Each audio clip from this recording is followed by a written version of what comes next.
श्रुतिस्मृतिपुराणानाम् आलयं करुणालयं नमामि भगवत्पादं शङ्करं लोकशङ्करं शङ्करं शङ्कराचार्यं केशवं बादरायणं सूत्रभाष्यकृतौ वन्दे भगवन्तौ पुनः पुनः। ईश्वरो गुरुरात्मेति मूर्तिभेदविभागिने व्योमवद्व्याप्तदेहाय दक्षिणामूर्तये नमः। सदाशिवसमारम्भां शङ्कराचार्यमध्यमाम् अस्मदाचार्यपर्यन्तां वन्दे गुरुपरम्पराम्।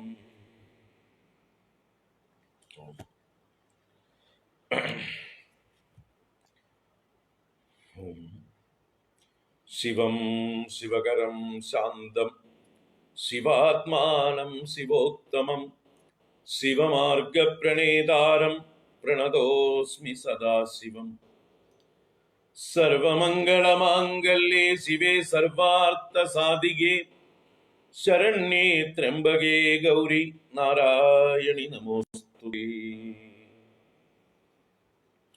अज्ञानान्तर्गहनपतितान् आत्मविद्योपदेशैः त्रातुं लोकान् भवदवशिखातापसम्पच्यमानान् मुक्त्वा मौनं वडविडविनो मूलतो निष्पतन्ति शम्भोर्मूर्तिश्चरति भुवने शङ्कराचार्यरूपा। शम्भोर्मूर्तिश्चरति भुवने शङ्कराचार्यरूपा।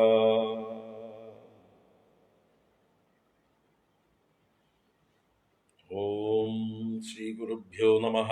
ओम नमः शिवाय। ओम श्री महादेव्यै नमः। ओम नमो भगवते वासुदेवाय।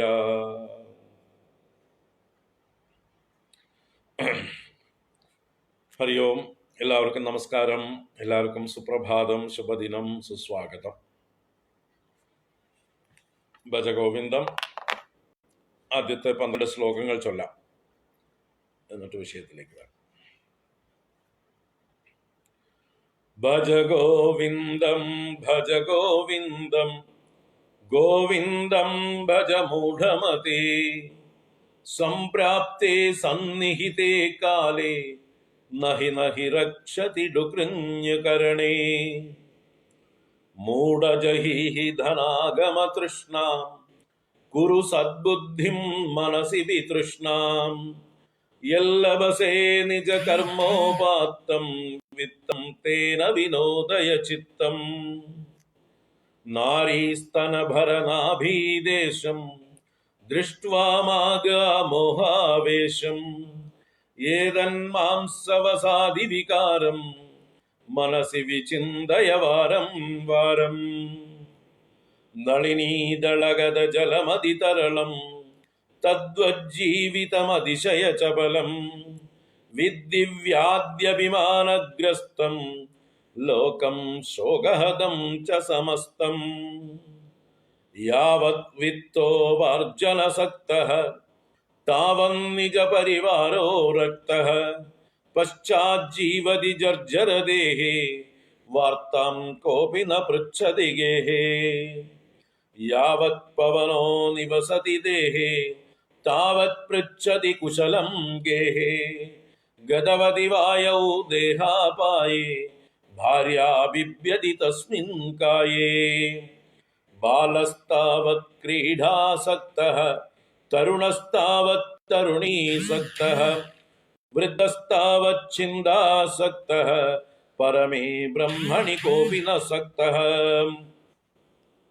കാതേ കാന്താ കസ്തേ പുത്രഃ സംസാരോയമതീവ വിചിത്രഃ കസ്യ ത്വം കക്കുത ആയാതഃ തത്വം ചിന്തയ തദിഹ ഭ്രാതഃ സത്സംഗത്വേ നിസ്സംഗത്വം നിസ്സംഗത്വേ നിർമോഹത്വം നിർമോഹത്വേ നിശ്ചലതത്വം നിശ്ചലതത്വേ ജീവൻ മുക്തിഃ വയസി ഗതേ കാമവികാരഃ शुष्के नीरे कः कासारः क्षीणे वित्ते कः परिवारः ज्ञाते तत्त्वे कः संसारः मा कुरु धनजन यौवन गर्वं हरति निमेषात् कालः सर्वं मायामयमिदमखिलं हित्वा ब्रह्मपदं त्विष विदित्वा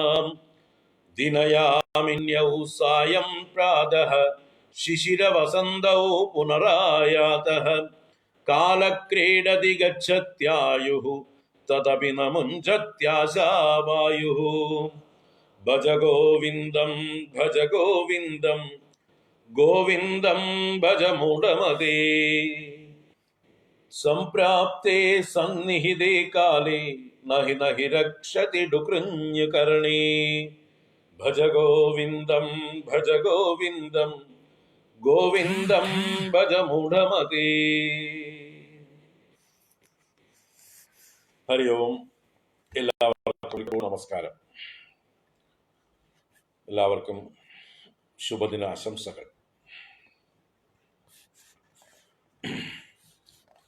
നല്ലൊരു ഞായറാഴ്ചയാണ്, പൗർണമിയാണ്, നല്ല ദിവസമാണെന്ന്. ഗ്രഹണം അത് മാത്രമാണ് ഒരു ദുർദിനം എന്ന് പറയാനുള്ള ഒരു സാഹചര്യം. ഗ്രഹണത്തെ പലരും ദുർദിനമായി കണക്കാക്കിയിരിക്കുന്നു. ഗ്രഹണ സമയത്ത് ലൗകികങ്ങളായ കർമ്മങ്ങളൊക്കെ നമ്മൾ വെടിഞ്ഞ് ഈശ്വര ചിന്ത കൂടുതൽ ചെയ്യേണ്ടതായിട്ടുള്ള, ഇൻറ്റൻസ് ആക്കേണ്ടതായിട്ടുള്ള ഒരു സന്ദർഭമാണ്. അപ്പോൾ തീർച്ചയായിട്ടും അങ്ങനെ ഈശ്വര ചിന്തയിലേക്ക് നമ്മളെ നയിക്കുന്ന ദിവസമായതുകൊണ്ട് തന്നെ ഗ്രഹണം നല്ല ദിവസമായി മാറുന്നു. സാധാരണ ദിവസം നമ്മൾ ടേക്കൺ ഫോർ ഗ്രാൻറ്റഡ്, എല്ലാം അതിൻ്റെ പാട്ടിന് നടക്കും എന്ന് പറഞ്ഞ് എല്ലാ കാര്യത്തിലും, ഈശ്വര കാര്യത്തിലും നമ്മളൊരു അശ്രദ്ധയോടുകൂടി കഴിച്ചു കൂട്ടുമെങ്കിൽ ഗ്രഹണം പോലെയുള്ളതായിട്ടുള്ള ദിവസം വിശേഷമായിട്ട് ഈശ്വര ചിന്തയെ പുലർത്തേണ്ടതായിട്ടുള്ള ദിവസമായിട്ട് നമ്മുടെ ശാസ്ത്രങ്ങൾ പറഞ്ഞിരിക്കുന്നു. നമ്മുടെ ആചാരങ്ങൾ അതിനനുസരിച്ചാണ്. ഈ നേരത്ത് ഗ്രഹണം ആരംഭിക്കുന്നതോടു കൂടിയിട്ട് വേദജപങ്ങൾ, നാമജപങ്ങൾ ഇതൊക്കെ ചെയ്യാറാണ് പതിവ്. പണ്ട് ക്ഷേത്രങ്ങളോടനുബന്ധിച്ചാണെങ്കിലും ഭജനമഠങ്ങളായിട്ടാണെങ്കിലും അല്ലെങ്കിൽ ഏതെങ്കിലും സമൂഹ കൂട്ടായ്മകൾ ഒന്നിച്ചിരുന്നു കൊണ്ട്, ഇപ്പോൾ ബ്രാഹ്മണ സമൂഹ മഠങ്ങൾ അങ്ങനെയുള്ള ആ സ്ഥലങ്ങളൊക്കെ ഉണ്ട്. അവിടെയൊക്കെ അവർ ഒന്നിച്ചിരുന്ന് വേദപാരായണം ചെയ്യും, വേദമന്ത്രങ്ങൾ ചൊല്ലുക, ഗായത്രി ഉരുവിടുക. കാരണം സൂര്യനെ ഗ്രഹണം ബാധിച്ചിരിക്കുമ്പോൾ ആ സൂര്യനെ ആ ഗ്രഹണത്തിൽ നിന്ന് മുക്തമാക്കാനും അതുപോലെ തന്നെ ആ സൂര്യതത്വം എന്താണെന്ന് നമ്മുടെ ഉള്ളിൽ ബോധം ഉണ്ടാക്കാനും ഗായത്രി ജപം ചെയ്യുന്നത് ഉത്തമമാണ്. വാസ്തവത്തിൽ സൂര്യനെ ഗ്രഹണം ബാധിക്കുന്നുണ്ടോ? സൂര്യനൊരു ഗ്രഹണവുമില്ല, നമ്മുടെ കണ്ണുകൾക്കാണ് ഗ്രഹണം. സൂര്യൻ അവിടെ ജ്വലിച്ചു തന്നെ നിൽക്കുന്നു. സൂര്യനോട് പോയി ചോദിച്ചാൽ ഗ്രഹണം ഉണ്ടോ എന്ന് ചോദിച്ചാൽ എനിക്കോ എന്ത് ഗ്രഹണം, എപ്പോ, എവിടെ, എങ്ങനെയെന്ന് ചോദിക്കും. കാരണം സൂര്യൻ എന്നും ജ്വലിക്കുന്ന തത്വമാണ്, പ്രകാശസ്വരൂപമാണ്, തേജസ്വരൂപമാണ് സൂര്യൻ. അപ്പൊ സൂര്യനെ ഒരു കാലത്തും ഗ്രഹണം ബാധിച്ചിട്ടില്ല, ബാധിക്കുകയും ഇല്ല. പിന്നെ ആരെയാണ് ഗ്രഹണം ബാധിക്കുന്നത്? ഭൂമിയിലിരിക്കുന്ന നമ്മളെയാണ് ഗ്രഹണം ബാധിക്കുന്നത്. എന്ത് ഗ്രഹണമാണ് ഇവിടെ? സൂര്യനെ നേരിട്ട് നമുക്ക് കാണാൻ പറ്റാത്തതായിട്ടുള്ള ഒരു തടസ്സം ഉണ്ടാവുകയാണ്. ചന്ദ്രന്റെ നിഴൽ ഭൂമിയിൽ പതിക്കുന്നു, സൂര്യനും ഭൂമിക്കുമിടയിലായിട്ട് ചന്ദ്രൻ വന്ന് നിൽക്കുന്നു. അപ്പൊ ഇതാണ് ഗ്രഹണം എന്നുള്ളതായിട്ടുള്ള അതിൻ്റെ സാങ്കേതികമായിട്ടുള്ള തത്വം. അപ്പോ ആ ചന്ദ്രൻ ഭൂമിയെ സ്വാധീനിച്ചുകൊണ്ട് തൻ്റെ നിഴൽ കൊണ്ട് ഭൂമിയെ ആഗിരണം ചെയ്യുകയാണ്, മറയ്ക്കുകയാണ്. സൂര്യനെ കാണുന്നതിൽ നിന്ന് തടസ്സം നിൽക്കുകയാണ്. അപ്പൊ ഇതൊരു ഒരു തത്വം കൂടിയാണ്. ഇതിനൊരു ഫിലോസോഫിക്കലായിട്ട് നമുക്ക് ചിന്തിച്ചാൽ സൂര്യൻ എന്ന് പറഞ്ഞാൽ നമ്മുടെ ബുദ്ധിയുടെ ദേവതയാണ്. നമ്മൾ സൂര്യനോട് നിത്യവും പ്രാർത്ഥിക്കുന്നത് ആ സൂര്യന്റെ തേജസ് നമ്മുടെ ബുദ്ധിയെ എന്നും പ്രചോദിപ്പിക്കട്ടെ എന്നാണ്, അല്ലെ? ഓം തത് സവിതുർവരേണ്യം ഭർഗോ ദേവസ്യ ധീമഹി ധിയോ യോ നഃ പ്രചോദയാത്. നഹ ധിയഃ പ്രചോദയാത്. നമ്മുടെ ബുദ്ധികളെ പ്രകാശിപ്പിക്കട്ടെ, പ്രചോദിപ്പിക്കട്ടെ. ആര്? ആ സവിതുഹു ദേവസ്യ ഭർഗഃ, സവിതാവാകുന്ന ദേവന്റെ ഭർഗസ് എന്ന് പറഞ്ഞാൽ പ്രകാശം, തേജസ്. ആ സൂര്യന്റെ തേജസ് നമ്മുടെ ബുദ്ധിയെ പ്രകാശിപ്പിക്കട്ടെ. എങ്ങനെയാണോ സൂര്യോദയത്തിൽ താമര വികസിക്കുന്നത്, സൂര്യോദയ സമയത്ത് താമര വികസിക്കുന്നു, അതുപോലെ നമ്മുടെ ബുദ്ധിയാകുന്ന താമരയും ആ സൂര്യന്റെ സ്മരണ കൊണ്ട് തന്നെ വികസിക്കുമാറാകട്ടെ. ആ സൂര്യൻ പ്രചോദിപ്പിക്കട്ടെ.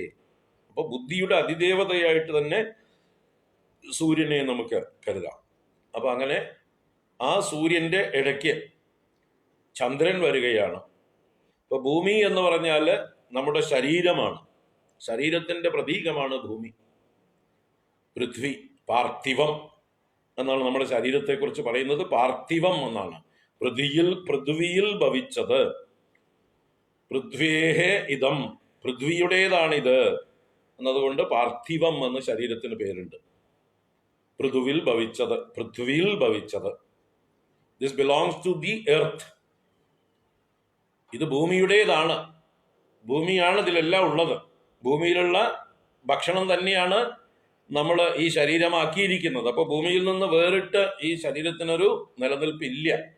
അപ്പൊ നമ്മുടെ ശരീരത്തിന്റെ പ്രതീകം തന്നെയാണ്, സമഷ്ടി ശരീരമാണ് ഭൂമി. അപ്പോൾ അതിന്റെ നടുവിൽ സമഷ്ടി മനസ്സിന്റെ തത്വമാണ് ചന്ദ്രൻ. നമ്മുടെ വേദം പുരുഷ സൂക്തമൊക്കെ പറഞ്ഞു തരുന്നുണ്ട്, മനസ്സോ ദേവതാ ചന്ദ്രമാ എന്ന്. മനസ്സിന്റെ ദേവതയാണ് ചന്ദ്രൻ. അപ്പോ ആ ചന്ദ്രന്റെ ഡോമിനേഷൻ ഇവിടെ ഇടയിൽ വരികയാണ്. ബുദ്ധിയെ മറയ്ക്കുകയാണ്. നമുക്ക് ബുദ്ധിയുമായിട്ടുള്ള ബന്ധത്തെ വിച്ഛേദിക്കുന്ന രീതിയിൽ ബുദ്ധിയെ മറയ്ക്കുകയാണ് നമ്മുടെ മനസ്സാകുന്ന, അല്ലെങ്കിൽ ഇവിടെ ചന്ദ്രൻ ചെയ്യുന്നത്. അത് നമ്മൾക്ക് എപ്പോഴും നമ്മൾ ഇങ്ങനെ ഈ ചന്ദ്രന്റെ സ്വാധീനത്തിൽപ്പെട്ട്, അഥവാ മനസ്സിന്റെ സ്വാധീനത്തിൽപ്പെട്ടിട്ടാണ് നമ്മൾ എപ്പോഴും അവിവേകം പ്രവർത്തിച്ചുകൊണ്ടേയിരിക്കുന്നത്.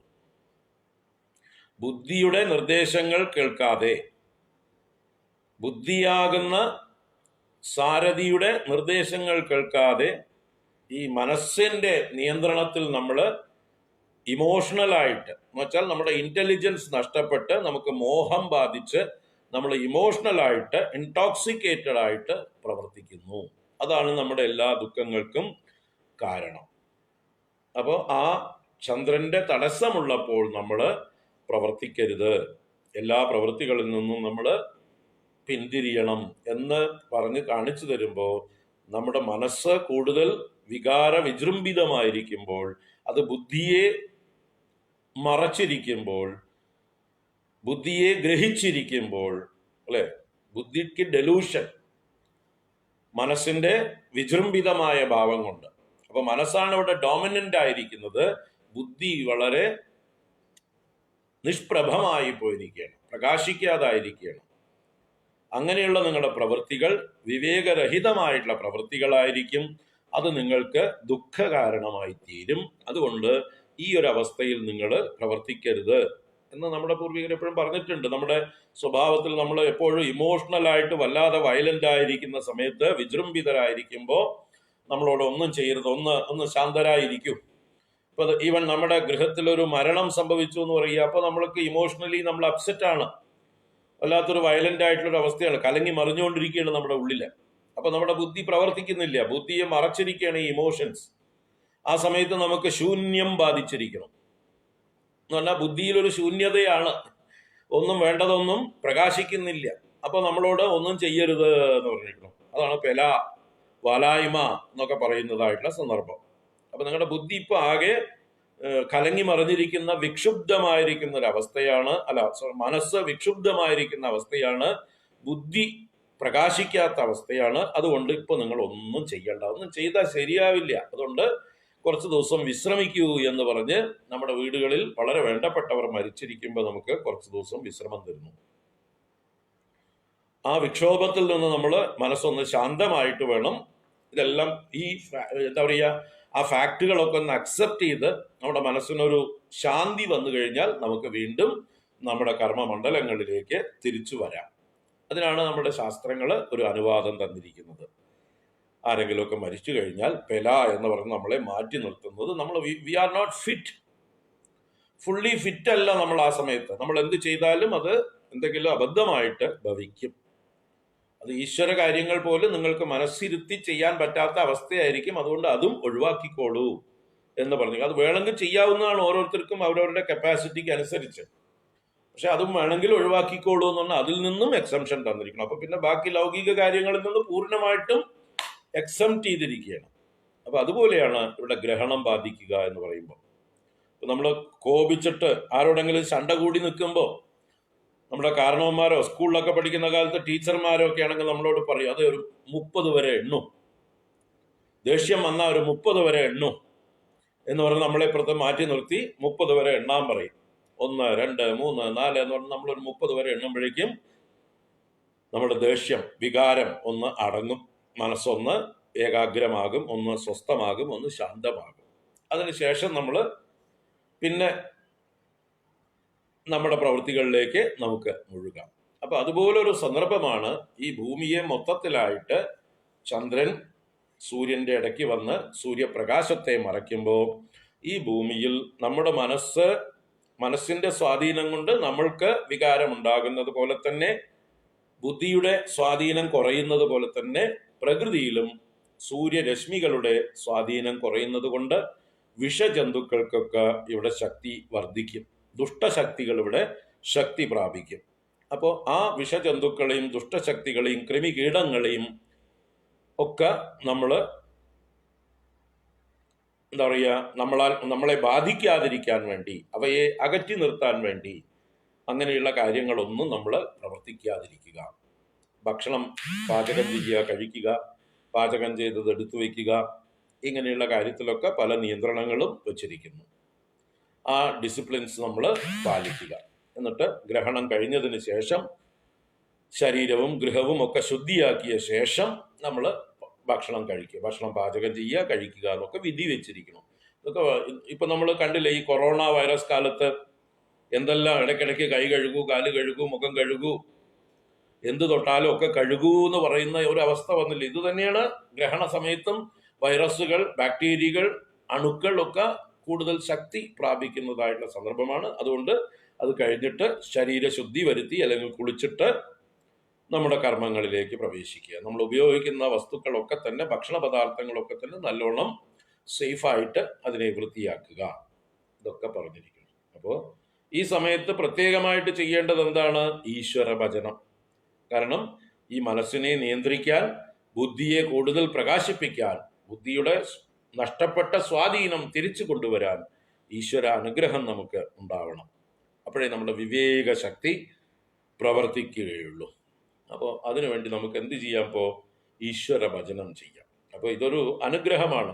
കൊറോണ നമ്മൾ എങ്ങനെ അനുഗ്രഹമാക്കിയോ, ലോക്ക്ഡൗൺ എങ്ങനെ നമ്മൾ അനുഗ്രഹമാക്കിയോ, അതുപോലെ ഗ്രഹണവും ഒരു അനുഗ്രഹമാക്കി മാറ്റാം. എങ്ങനെ? ഈശ്വര സ്മരണ കൊണ്ട്. സാധാരണ ദിവസങ്ങളിൽ സ്മരിക്കാത്തവർ പോലും ഈ ദിവസങ്ങളിൽ, ഈ സന്ദർഭത്തിൽ ഈശ്വര സ്മരണ ചെയ്യണം. അപ്പൊ നമ്മൾ എന്നും ചെയ്തുകൊണ്ടിരിക്കുന്നതാണ്. അതുകൊണ്ട് നമ്മൾക്ക് ഒരിക്കലും ഒരു ഗ്രഹണവും ബാധിക്കാൻ പോകുന്നില്ല. നമ്മുടെ ഉള്ളിലെ സൂര്യൻ എന്നും പ്രകാശിച്ചുകൊണ്ടേയിരിക്കുന്നുണ്ട്, ആത്മസൂര്യൻ. ആ ആത്മസൂര്യനെ മറയ്ക്കാൻ ഒരു ചന്ദ്രനും ഒരു മനസ്സിനും നമ്മൾ എന്താ പറയുക, അനുവാദം കൊടുക്കാതിരിക്കുക. നമ്മുടെ മനസ്സിനെ വളരെ മോഹം കൊണ്ട്, ക്രോധം കൊണ്ട്, കാമം കൊണ്ട് ഒക്കെ ഇമോഷണലായി വല്ലാതെ വയലന്റ് ആവാൻ അനുവദിക്കാതിരിക്കുക. ഇതാണ് നമുക്ക് ഗ്രഹണ സന്ദർഭത്തിൽ പറയാനുള്ളതായിട്ടുള്ള ഒരു ഗ്രഹണത്തെക്കുറിച്ച് ചിന്തിക്കേണ്ട ഒരു വിഷയം, ഒരു തത്വം. അപ്പൊ നമ്മൾ അത് തന്നെ ചെയ്യുന്നത്. ഇപ്പോൾ ഇവിടെ കഴിഞ്ഞ ക്ലാസ്സിൽ നമ്മൾ കണ്ട ശ്ലോകം കാതേ കാന്ത കസ്തേ പുത്ര സംസാരോയം അതീവ വിചിത്ര കസ്യത്വം കുത ആയാത തത്വം ചിന്തയ തദിഹ ഭ്രാത. നിന്റെ ഭാര്യയും നിന്റെ മക്കളും ആരാണെന്ന് ചിന്തിക്കൂ. ഈ സംസാരം അതീവ വൈചിത്ര്യങ്ങൾ നിറഞ്ഞതാണെന്ന് അറിയൂ. നീ ആരുടേതാണ്? നീ ആരാണ്? നീ എവിടെ നിന്ന് വന്നു? ഇതിൻ്റെയൊക്കെ യാഥാർത്ഥ്യത്തെക്കുറിച്ച് നീ ചിന്തിക്കൂ സഹോദര. ഭ്രാതഃ എന്ന് വിളിച്ചുകൊണ്ട് ആചാര്യ ഭഗവത്പാദർ നമ്മളോടൊക്കെ പറയണ്, സഹോദര. ആ ഒരു വാത്സല്യത്തോടെ, സ്നേഹത്തോടെ, കാരുണ്യത്തോടെ വിളിച്ചു പറയുന്നു, ഇതിൻ്റെയൊക്കെ തത്വം ചിന്തിക്കൂ. ഇതിൻ്റെയൊക്കെ തത്വം ചിന്തിക്കുമ്പോൾ ഇതിലൊക്കെയുള്ള മോഹം, ആ ഭ്രമം മാറിക്കിട്ടും. ഈ മോഹമാണ് അല്ലെങ്കിൽ ഭ്രമമാണ് നമ്മുടെ ദുഃഖങ്ങൾക്കൊക്കെ കാരണം. അല്ലാതെ വ്യക്തികളോ സാഹചര്യങ്ങളോ അല്ല. വ്യക്തികളും സാഹചര്യങ്ങളും ഒക്കെ എന്നും ചുറ്റുപാടും ഉണ്ടായിക്കൊണ്ടേയിരിക്കും. നമുക്ക് ഈ ലോകത്തിൽ ജീവിക്കുമ്പോൾ ഓരോരോ സാഹചര്യങ്ങൾ മാറി മാറി മാറിക്കൊണ്ട് വന്നും പോയിക്കൊണ്ടിരിക്കും. അതൊന്നും നമുക്ക് ഒഴിവാക്കാൻ ശക്തിയില്ല. അതൊക്കെ ഫാക്റ്റുകളാണ്. അതിനെ അക്സെപ്റ്റ് ചെയ്യുക. നമ്മൾ പരിഹാരമില്ലാത്ത കാര്യങ്ങളാണ് അതൊക്കെ. നമുക്ക് പരിഹരിക്കാൻ പറ്റാത്തതായിട്ടുള്ള പ്രകൃതിയിലെ നിയമങ്ങൾ, ഈശ്വരന്റെ വിലാസങ്ങൾ, വിധിയുടെ വിളയാട്ടുകൾ, ഇതിലൊന്നും നമുക്ക് ശക്തിയില്ല അതിനെ നിവാരണം ചെയ്യുവാൻ. അതുകൊണ്ട് തസ്മാത് അപരിഹാര്യേർത്ഥേ നത്വം ശോചിതുമർഹസി. ഭഗവാൻ ഗീതയിൽ അർജുനനോട് ആവർത്തിച്ച് പറയുന്നുണ്ട്, അപരിഹാര്യേ അർത്ഥേ, പരിഹരിക്കാൻ പറ്റാത്ത കാര്യങ്ങളിൽ നമ്മൾ വിഷമിച്ചിട്ട് കാര്യമില്ല. നത്വം ശോചിതുമർഹസി, പരിഹാരമില്ലാത്തതിനെ തിരിച്ചറിയുകയാണ് വേണ്ടത്. ഇത് എന്നാൽ പരിഹരിക്കാൻ പറ്റുന്ന കാര്യമേ അല്ല. അപ്പൊ അതിനെ നമ്മൾ എന്ത് ചെയ്യുക? അതിനെ അക്സെപ്റ്റ് ചെയ്യുക മാത്രമേ വേണ്ടൂ. ഇത് പരിഹാരമില്ലാത്തതാണ്, ഇതൊരു ഫാക്റ്റാണ്, ഇത് ഞാൻ അക്സെപ്റ്റ് ചെയ്യുന്നു. പരിഹാരമുള്ളതിനെയാണ് പ്രോബ്ലം എന്ന് പറയുന്നത്. If there is any solution, it is a problem. പ്രോബ്ലവും ഫാക്റ്റുകളും തമ്മിലുള്ള വകതിരിവാണ് നമുക്ക് വേണ്ടത്. ഫാക്റ്റുകളെ അക്സെപ്റ്റ് ചെയ്യുക, പ്രോബ്ലംസിനെ സോൾവ് ചെയ്യുക. പ്രോബ്ലംസ് എന്ന് പറഞ്ഞാൽ സൊല്യൂഷൻ ഉള്ളതാണ്. അപ്പൊ അതിന്റെ സൊല്യൂഷൻ എന്താണെന്ന് വിവേകപൂർവം ചിന്തിച്ച് ആ പ്രോബ്ലംസിനെ നമ്മൾ സോൾവ് ചെയ്താൽ അതും ദുഃഖമാവുന്നില്ല. അപ്പൊ ഇവിടെ ദുഃഖിക്കേണ്ടതായിട്ടൊന്നുമില്ല, വിഷമിക്കേണ്ടതായിട്ടൊന്നുമില്ല, മോഹിക്കേണ്ടതായിട്ടൊന്നുമില്ല. നമ്മുടെ മോഹം എന്നുള്ളത് നമ്മൾ വിവേകരാഹിത്യമാണ് മോഹം. വിചാരം ചെയ്യാതെ വകതിരിവില്ലാത്ത പെരുമാറ്റമാണ് മൂഢത്വം, മോഹം എന്ന് പറയുന്നത്. അപ്പൊ ആ മോഹം പോകാൻ വിചാരം ചെയ്യൂ. തത്വം ചിന്തയ തദിഹ ഭ്രാത. ചിന്തിക്കും തോറും നമുക്ക് ഓരോന്നിൻ്റെയും പരമാർത്ഥം തെളിഞ്ഞു വരും. അതോടുകൂടി അതിലുള്ള അജ്ഞാനം, അന്യതാജ്ഞാനം, തെറ്റിദ്ധാരണകൾ ഒക്കെ നീങ്ങിപ്പോകും എന്നർത്ഥം. അജ്ഞാനം നീങ്ങുന്നതോടുകൂടി പിന്നെ അന്യതാജ്ഞാനം നിൽക്കുകയില്ല.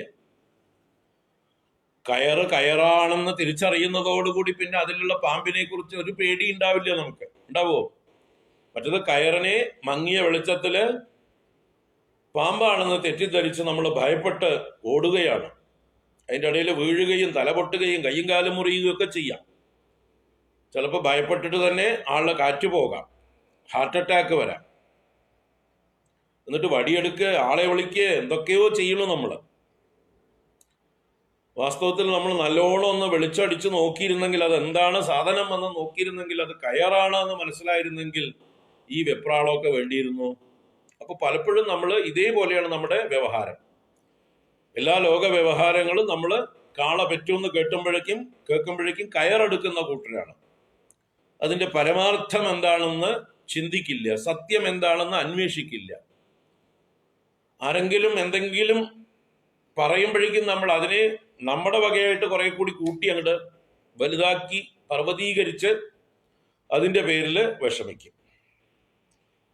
അതിൻ്റെ പശ്ചാത്തലത്തെക്കുറിച്ച്, സാഹചര്യത്തെക്കുറിച്ച് ചിന്തിച്ച് അതിന്റെ വസ്തുതയെ ബോധ്യപ്പെട്ട് അതിനെ അക്സെപ്റ്റ് ചെയ്യുക, അല്ലെങ്കിൽ അത് സോൾവ് ചെയ്യേണ്ടതാണെങ്കിൽ സോൾവ് ചെയ്യുക. ഇതാണ് വിവേകികളായിട്ടുള്ള ആളുകൾ ചെയ്യേണ്ടത്.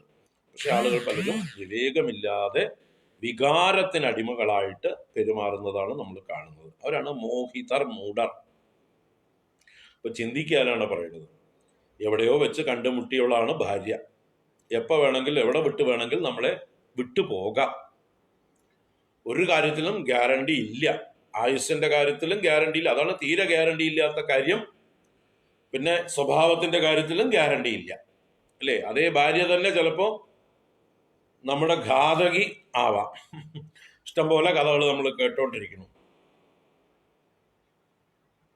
അല്ലെങ്കിൽ വേറെ ആരെ കൊണ്ടെങ്കിലും ഗുണ്ടകളെ കൊണ്ട് കൊല്ലിച്ചു എന്ന് വരാം.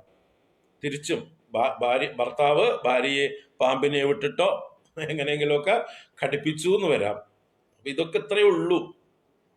അപ്പോ ആളുകളുടെ സ്വഭാവം മനസ്സിലാക്കി അവരുമായിട്ടുള്ള നമ്മുടെ ബന്ധം, റിലേഷൻഷിപ്പ് എത്രമാത്രം എന്ന് മനസ്സിലാക്കി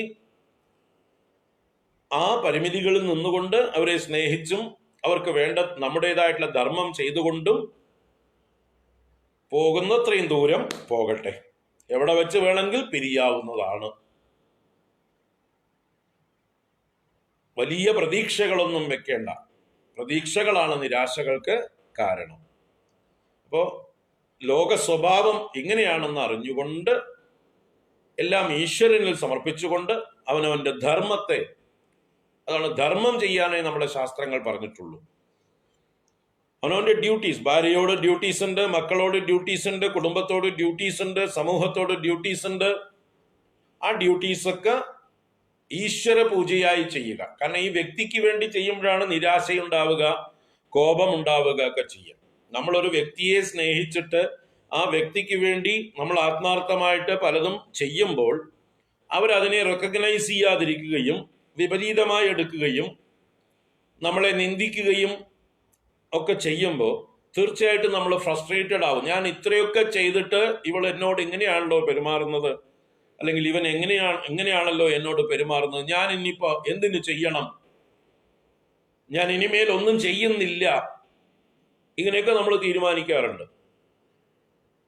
അപ്പൊ അതിനാണ് നമ്മുടെ ശാസ്ത്രങ്ങൾ പറഞ്ഞു തരുന്നത്, നിങ്ങൾ ചെയ്യുന്ന കർമ്മങ്ങളെല്ലാം ഈശ്വരന് സമർപ്പണമാക്കി, ഈശ്വര ആരാധനയാക്കി, കർമ്മയോഗമാക്കൂ, യജ്ഞമാക്കി ചെയ്യൂ, ധർമ്മമാക്കി ചെയ്യൂ.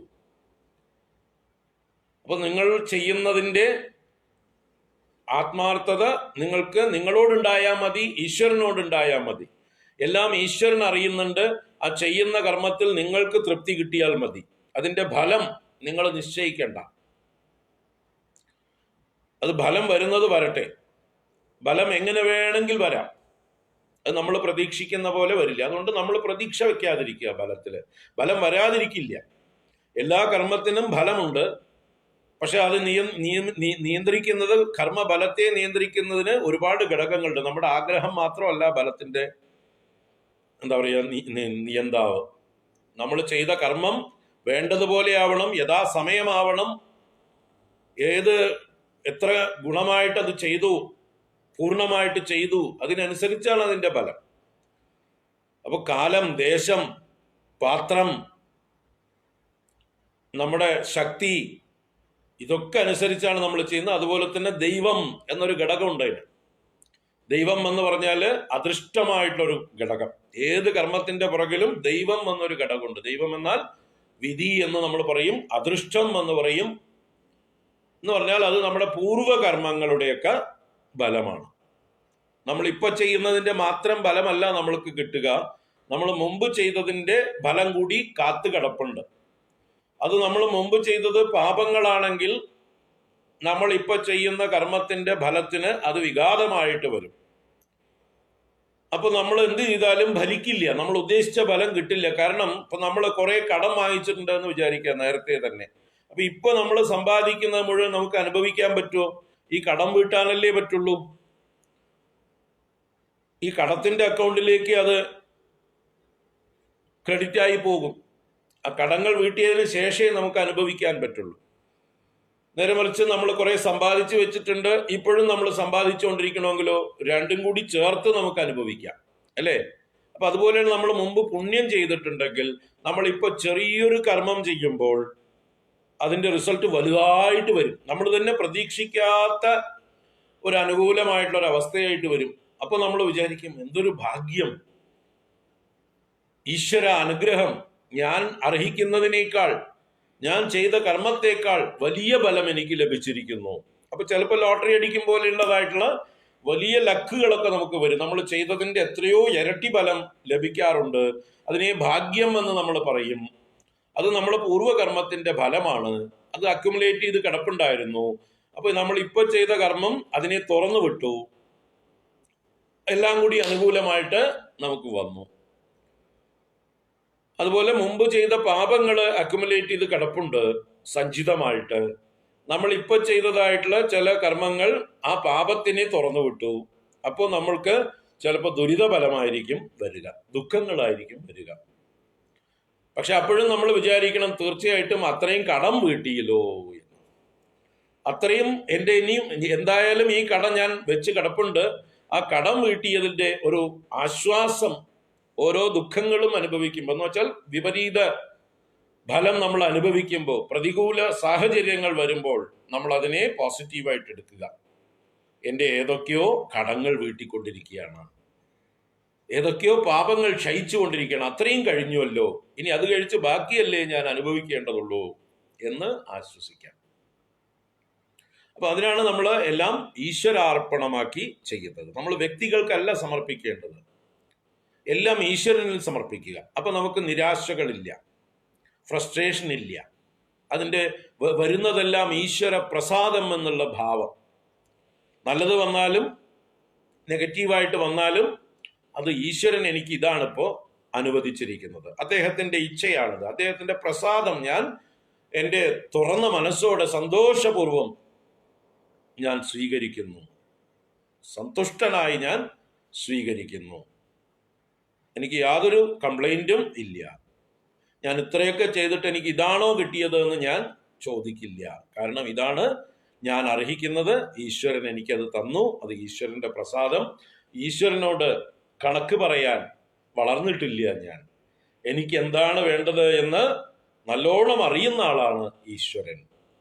എൻ്റെ എല്ലാ കണക്കുകളും ഭദ്രമായി സൂക്ഷിച്ചിട്ടുള്ള ആളാണ് ഈശ്വരൻ. അതുകൊണ്ട് എൻ്റെ അർഹത എന്നേക്കാൾ നന്നായിട്ട് അദ്ദേഹത്തിന് അറിയാം. അദ്ദേഹത്തിന് കണക്ക് തെറ്റില്ല. അതുകൊണ്ട് എന്ത് വന്നാലും അതിനെ ഞാൻ പ്രസാദ ബുദ്ധിയോടുകൂടി സ്വീകരിക്കുന്നു. ഇങ്ങനെ പ്രവർത്തിച്ചാൽ നമുക്ക് കുടുംബത്തിൽ എല്ലാവരെയും എന്താ പറയുക, നിഷ്കളങ്കമായി സ്നേഹിക്കാം, അൺകണ്ടീഷണലായിട്ട് സ്നേഹിക്കാം.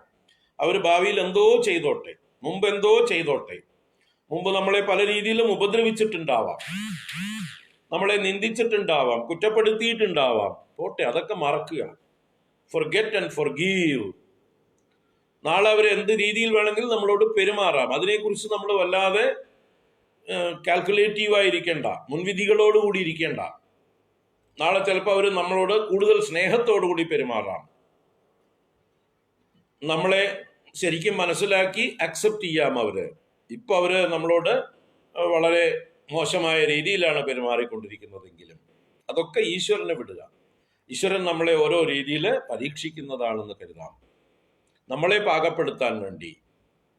ഏത് സാഹചര്യത്തിലും തളരാത്തവരായി, എതിർച്ചാ ലാഭസന്തുഷ്ടരായി നമ്മൾ പരിശീലിക്കണം. അതിനൊക്കെയാണ് ഈ ശാസ്ത്രങ്ങളൊക്കെ നമ്മൾ കേൾക്കുന്നത്. അപ്പോൾ ചിന്തിക്കുക, ആരാണ് നിന്റെ ഭാര്യ, നിന്റെ മകൻ, നീ ആരാണ്, നീ എവിടുന്നാ വന്നത്, നീ ആരുടേതാണ്, ഈ തത്വമെല്ലാം ഒന്ന് ചിന്തിക്കൂ. ഒരുപാട് അവകാശികൾ ഉണ്ടാവും നമുക്ക്.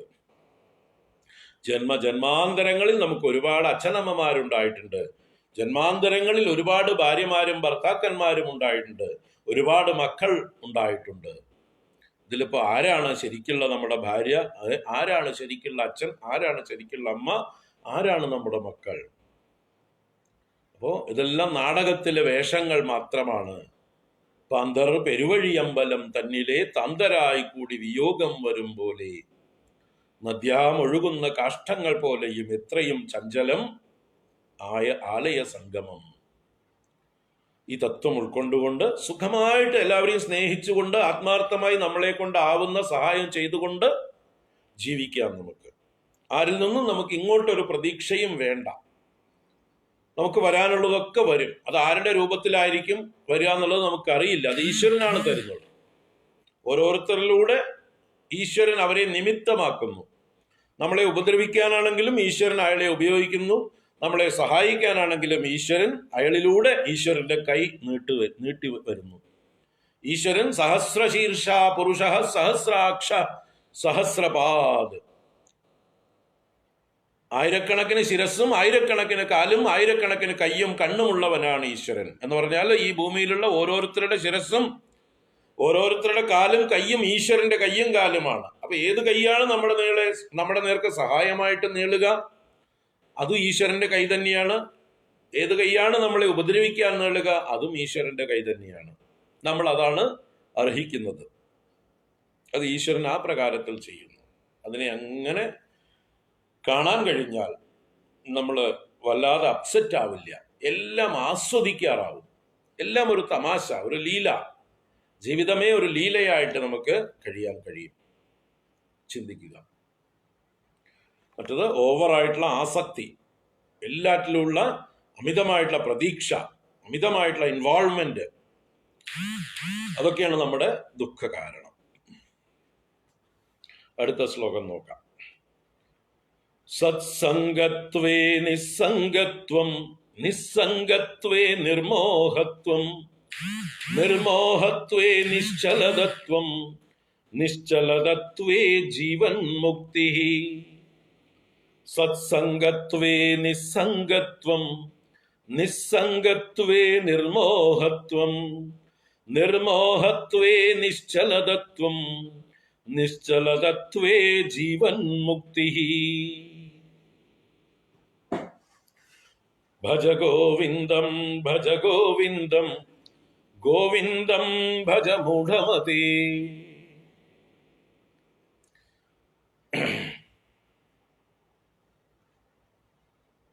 ഒരു സത്യാന്വേഷിക്ക് സ്വതന്ത്രനാവാനുള്ള, പൂർണ്ണതയിലേക്ക് ഉയരുവാനുള്ള പടികളെ കാണിച്ചു തരികയാണ് ആചാര്യ ഭഗവത്പാദർ ഈ ഒരു ശ്ലോകത്തിൽ. ഈ പടികൾ കയറി നിങ്ങൾക്ക് ജീവൻ മുക്തി എന്ന് പറയുന്ന പരമസ്വാതന്ത്ര്യത്തിന്റെ അവസ്ഥയിൽ വിരാജിക്കാം.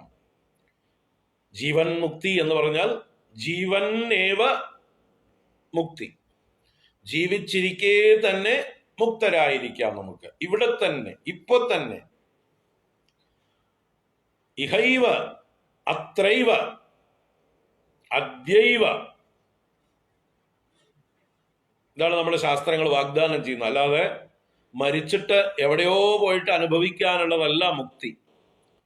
സ്വർഗത്തിലോ വേറെ എവിടെയെങ്കിലോ ഏതെങ്കിലും വൈകുണ്ഠത്തിലോ കൈലാസത്തിലോ പോയിട്ട് അനുഭവിക്കുവാനുള്ളതല്ല മുക്തി.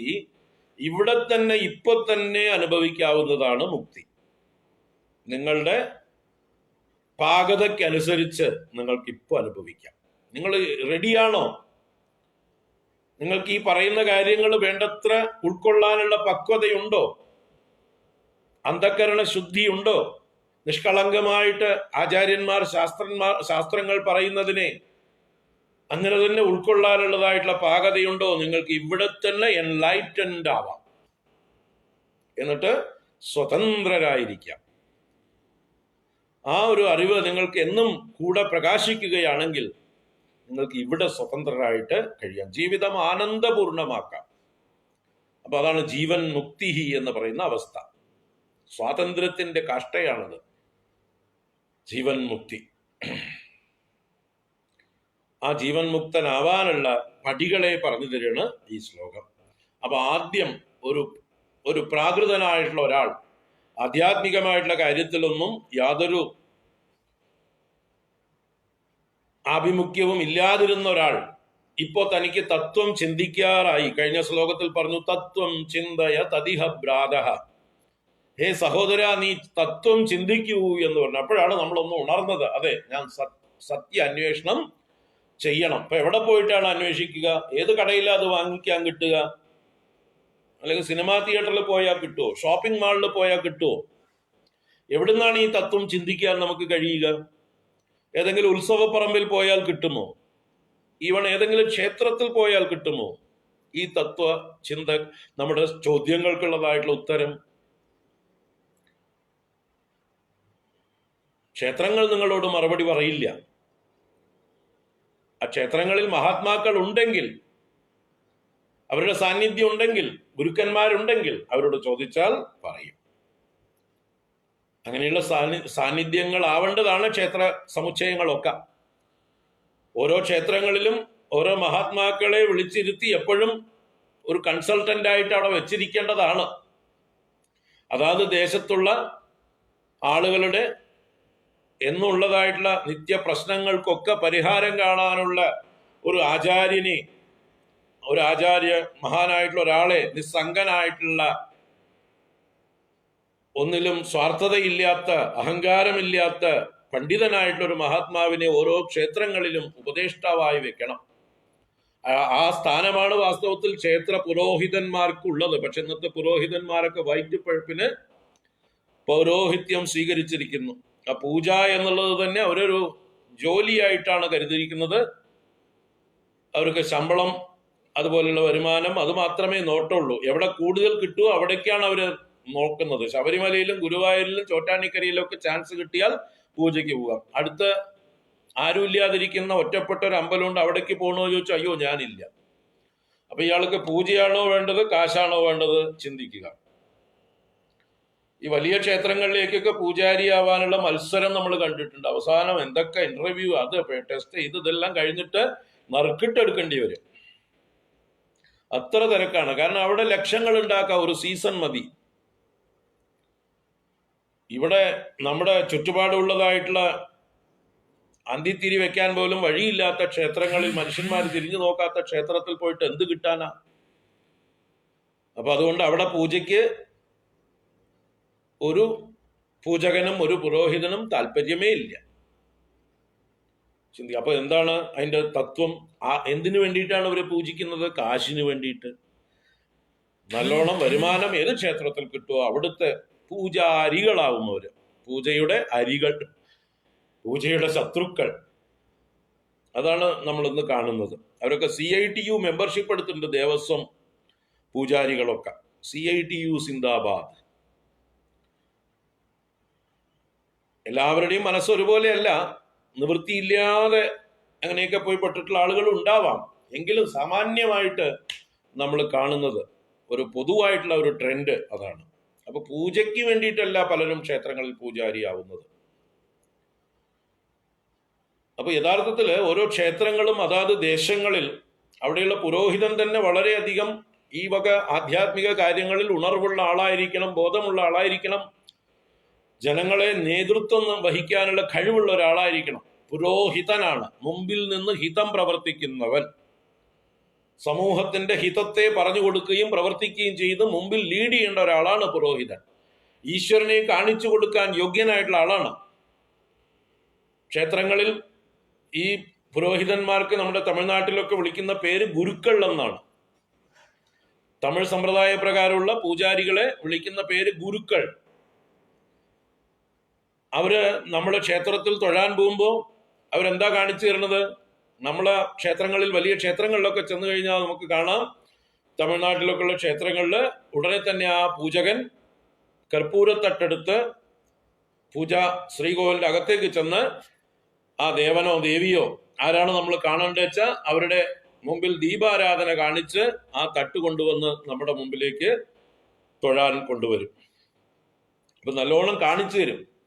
നല്ല പൂജകന്മാരാണെങ്കിൽ അവർ പ്രത്യേകം എടുത്ത് പറഞ്ഞു കാണിച്ചു തരും ഈ മൂർത്തിയുടെ സവിശേഷതകൾ, ഈ ക്ഷേത്രത്തിലുള്ള മൂർത്തിയുടെ സ്പെഷ്യാലിറ്റി എന്തൊക്കെയാണ്. ഇതാ ഭഗവാനെ പാരുങ്കോ, ഭഗവാനോട് ശംഖ് പാരുങ്കോ, ചക്രം പാരുങ്കോ, ഗദയെ പാരുങ്കോ, പത്മം പാരുങ്കോ, ഭഗവാനോട് പാദങ്ങൾ പാരുങ്കോ, ഭഗവാനോട് കിരീടം പാരുങ്കോ, ഭഗവാനോട് കണ്ടത്തിലെ കൗസ്തുഭം പാരുങ്കോ, വനമാലയെ പാരുങ്കോ. ഭഗവാനെ വിശദമായിട്ട് കാണിച്ചു തരും, ഒരു വിളക്ക് കാണിച്ചിട്ട് അവർ പറഞ്ഞുകൊണ്ട് കാണിച്ചു തരും. അതാണ് അവരുടെ ധർമ്മം, അതാണ് അവരെ ഗുരുക്കൾ എന്ന് പറയുന്നത്. എന്ന് വെച്ചാൽ നമ്മൾ ഈശ്വരനെ കാണാൻ പോകുന്നവർക്ക് ഈശ്വരനെ കാണിച്ചു തരിക എന്നുള്ള പ്രവൃത്തിയാണ് അവരുടെ പ്രവൃത്തി. ആ ധർമ്മം അവർ ചെയ്യുന്നു. ആ ദർശനമാണ് ആ ദീപം. ആ ജ്ഞാന ദർശനത്തിന്റെ പ്രതീകമാണ് ദീപം. അപ്പൊ ആ ദീപത്തെ നമ്മൾ കണ്ണിലേക്ക് ചേർത്ത് വെക്കുന്നു, തൊഴുന്നു. ഈ ദർശനം എനിക്ക് എന്നും എൻ്റെ കൂടെ ഉണ്ടാവട്ടെ, എൻ്റെ ഈ കണ്ണുകൾക്ക് ഈ ദർശനം എന്നും ഉണ്ടാകട്ടെ എന്നാണ് നമ്മളപ്പോൾ പ്രാർത്ഥിക്കേണ്ടത്. ഇവിടെ ഇപ്പൊ ഞാൻ ഈശ്വരനെ കണ്ട ഈ ദർശനം എനിക്ക് ലോകത്തിൽ എവിടെ പോകുമ്പോഴും എൻ്റെ കൂടെ ഉണ്ടാവണം. അതുകൊണ്ട് ദീപത്തെ നമ്മൾ തൊഴുന്നത് കണ്ണിലേക്കാണ്, അല്ലാതെ മൂക്കിലേക്കും വായിലേക്കും തലയിലേക്കും നെഞ്ചത്തേക്കും അല്ല, കണ്ണിലേക്കാണ്. കണ്ണെന്ന് പറഞ്ഞാൽ ദർശനം. അപ്പൊ ഞാൻ ഇവിടെ കണ്ട ദർശനം എനിക്ക് എപ്പോഴും എവിടെയും ഉണ്ടാവണം. യാതൊന്നു കാൺമതതു നാരായണ പ്രതിമ, യാതൊന്നു കേൾപ്പതതു നാരായണ സ്തുതികൾ, യാതൊന്നു ചെയ്വതതു നാരായണ അർച്ചനകൾ, യാതൊന്നതൊക്കെ ഹരിനാരായണായ നമ. ഈ ഒരു ദർശനം എൻ്റെ കൂടെ ഉണ്ടാവണം. ഇന്നിവിടെ ആചാര്യൻ കാണിച്ചു തന്നു ഈശ്വരനെ. ആ ഈശ്വരൻ എൻ്റെ കൂടെ എൻ്റെ ദർശനത്തിൽ എപ്പോഴും ഉണ്ടാകണം. അതാണ് അവിടുത്തെ നമ്മുടെ പ്രാർത്ഥന. അപ്പൊ നമ്മൾ ധന്യരായി, ഈശ്വര ദർശനം കിട്ടി. ആ ഈശ്വര ദർശനത്തിന്റെ ധന്യതയിൽ നിന്ന് നമ്മൾ കൊടുക്കുന്നതാണ് ദക്ഷിണ. ആ ഗുരുവിന്, ആചാര്യന്, ഈശ്വരനെ കാണിച്ചു തന്ന ഒരാൾക്ക് ദക്ഷിണ കൊടുക്കാൻ നമ്മൾ ബാധ്യസ്ഥരാണ്. നമ്മുടെ കൃതജ്ഞതയുടെ ഒരു പ്രതീകമാണിത്. എന്ത് വിദ്യ തന്നാലും അതിന് ദക്ഷിണ കൊടുക്കുക എന്നുള്ളത് ഒരു കൃതജ്ഞതയുടെ ഭാവമാണ്. അപ്പൊ നമ്മൾ അവർക്ക് ആ തട്ടിൽ ദക്ഷിണ ഇട്ട് കൊടുക്കുന്നു. ഇത് തത്വം അറിയണം നമ്മൾ. പക്ഷെ നമ്മളിപ്പോ പല ക്ഷേത്രങ്ങളിലും പോയാൽ ഈ പൂജാരിമാർക്കും ഈ തത്വം അറിയില്ല. അവർ ഓടിച്ചെന്ന് ദീപം കാണിച്ച് ഓടി തട്ടും കൊണ്ട് വരും പിച്ചക്കാരെ പോലെ. നമ്മളും തട്ടിൽ എന്തെങ്കിലും ഇടണ്ടേ എന്ന് പറഞ്ഞിട്ട് ഇടും. ഇതാ വരണോ, തട്ടെടുത്തിട്ട് വരണോ എന്ന് പറയും നമ്മള്. അവനെ ഒരു പിച്ചക്കാരനെ പോലെ കണക്കാക്കും. എന്നിട്ട് നമ്മുടെ കയ്യിലുള്ള ഏറ്റവും ചെറിയ എടുക്കാത്ത നോട്ട് അതാണ് നോക്കിയിട്ട് അതിട്ട് കൊടുക്കും. ഏതായാലും അവൻ വന്നൂലോ, തൊഴുവും വേണം. തൊഴുതിട്ട് വെറും കൈയോടെ തൊഴാൻ മടിയായിട്ട് എന്തെങ്കിലും ഇട്ട് കൊടുക്കുക. അങ്ങനെയല്ല വേണ്ടത്, നിറവോടുകൂടി കൊടുക്കുക. നമ്മൾ പ്രിപ്പയർഡ് ആയിട്ട് പോകണം. പോകുമ്പോഴേ ഞാനിതാ ഭഗവാനെ കാണാനാണ് പോകുന്നത്, പോകുമ്പോൾ അവിടെ പൂജകൻ എനിക്ക് ഭഗവാനെ കാണിച്ചു തരും, അദ്ദേഹത്തിന് ഒരു ദക്ഷിണ കൊടുക്കേണ്ടത് എൻ്റെ ഉത്തരവാദിത്വമാണ് എന്ന് കരുതി നമ്മൾ നമ്മുടെ ധർമ്മം നിർവഹിച്ചാൽ ആ പൂജകൻ നാളെ അയാളുടെ ധർമ്മം പ്രവർത്തിക്കുന്നവനായി മാറും. നേരെ മറിച്ച് നമ്മൾ അയാളെ പിച്ചക്കാരനായിട്ട് കണ്ടാൽ അയാളുടെ സ്വഭാവം പിച്ചക്കാരനായിട്ട് മാറും. അതാണ് സമൂഹത്തിൽ വന്ന അധപതനം. ഇങ്ങനെയാണ് എല്ലാ ധർമ്മങ്ങളും ക്ഷയിച്ചത്. ഇപ്പൊ പറഞ്ഞു വന്നത് ഓരോ ക്ഷേത്രങ്ങളും ഈശ്വര ദർശനത്തിന് നമ്മളെ യോഗ്യരാക്കാൻ പര്യാപ്തമാവണം. ഓരോ ക്ഷേത്രങ്ങളിലും സത്സംഗങ്ങൾ നിത്യവും നടക്കണം. അവിടെ വരുന്ന ആളുകൾക്കൊക്കെ വേണ്ട മാർഗദർശനം കൊടുക്കാനുള്ള കഴിവുള്ള ആളുകളായി മാറണം അവിടുത്തെ പുരോഹിതന്മാർ, അവിടുത്തെ അധികാരികളായിട്ടുള്ള ആളുകൾ. ആത്മാർത്ഥതയുള്ള ആളുകൾ വേണം അവിടെ. അതാണ് വേണ്ടത്. സ്വാതന്ത്ര്യം കിട്ടി ഇത്രയും വർഷമായിട്ടും നമുക്കത് സാധിച്ചിട്ടില്ല ഈ ഭാരതത്തിൽ. എന്നാണോ ഇനി അതിന് കഴിയുക എന്നറിയില്ല. ഈ ഒരു സംസ്കാരം കൊണ്ടുവരാൻ ഇരിക്കട്ടെ. അപ്പോ എവിടെയാണ് ഈ തത്വാന്വേഷണത്തിന് പറ്റിയതായിട്ടുള്ള സ്ഥലം? ആരോടാണ് തത്വം ചോദിക്കേണ്ടത്? അവരെയാണ് സജ്ജനങ്ങൾ എന്ന് പറയുന്നത്. ആ സജ്ജനങ്ങളോടുള്ള സംഘത്തെയാണ് ഇവിടെ സത്സംഗം എന്ന് പറയുന്നത്. സജ്ജനങ്ങളുമായിട്ടുള്ള സംഘം സത്സംഗം. സജ്ജനങ്ങൾ എന്ന് പറഞ്ഞാല് ഈശ്വര തത്വത്തെക്കുറിച്ച് നല്ല ഉണർവുള്ളവരും ബോധമുള്ളവരും അതിനനുസരിച്ച് സദാചാരത്തോടുകൂടി ജീവിക്കുന്നവരും, അങ്ങനെയുള്ള വിശാലമായിട്ടുള്ള മനസ്സുള്ളവരും, താൻ അറിഞ്ഞ ഈശ്വര തത്വത്തെ മറ്റുള്ളവർക്കും പ്രകാശിപ്പിച്ചു കൊടുക്കണം, പകർന്നു കൊടുക്കണം, തനിക്ക് കിട്ടിയിട്ടുള്ള ധന്യത, നിറവ് അത് മറ്റുള്ളവർക്കും കിട്ടണം എന്നുള്ളതായിട്ടുള്ള ചിന്ത, അത് കൃപാരൂപത്തിൽ എല്ലാവരോടും വെച്ച് പുലർത്തുന്ന ഒരു കാരുണ്യമൂർത്തി ആയിരിക്കും സജ്ജനം. സജ്ജനങ്ങളുടെ ആറ്റിറ്റ്യൂഡ് അതാണ്. എപ്പോഴും തനിക്ക് കിട്ടിയ ആനന്ദം മറ്റുള്ളവർക്കും പകർന്നു കൊടുക്കണം, പങ്കിട്ട് കൊടുക്കണം. അങ്ങനെയുള്ള ജനങ്ങളെ സജ്ജനങ്ങൾ എന്ന് പറയുന്നു. ആ സജ്ജനങ്ങളുമായിട്ടുള്ള സംഘം സത്സംഗം. അപ്പൊ ആ സജ്ജനങ്ങൾ നമ്മളെ എന്ത് ചെയ്യും? അവര് നമ്മളെയും സത്തുക്കളായി മാറ്റും, നമ്മളെ സത്തുമായിട്ട് കണക്ട് ചെയ്യും.